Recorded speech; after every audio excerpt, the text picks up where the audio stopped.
Стакан емес, бұлақ бол. Бір ғұлама шәкіртінің әр нәрседен үнемі шағымданып жүретінін көріп қалады. Содан бір күні ол шәкіртті шақыртып алып, тұзға жібереді. Үнемі зарланып жүретін шәкірт тұз алып келген кезде, қария оған бір уыс тұзды бір стакан суға ертіп іш дейді. Шәкірт бұлжытпай айтқанын орындаса да, тұзды суды көп іше алмай түкіре бастайды.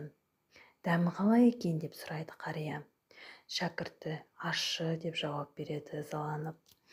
Ғұлама шәкіртті қолынан ұстап, жақын жердегі бұлаққа алып барады.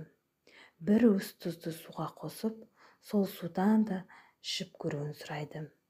Бұлақтың мөлдір суын ішкен шәкірттен қайтадан судың дәмін сұрайды. Тәтті дейді шәкірт. Тұздың дәмін сездің бе? Сұрағанына да жоқ деп жауап береді.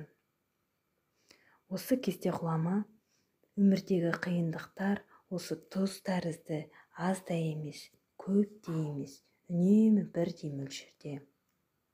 Байқағанындай тұздың ненің ішіне қойылғандығы ғана маңызды. Сол сияқты өмірдегі проблемалардың да ащы болып болмауы тек сенің сезімдеріне байланысты. Стакан емес, бұлақ болуға тырыс деген екен.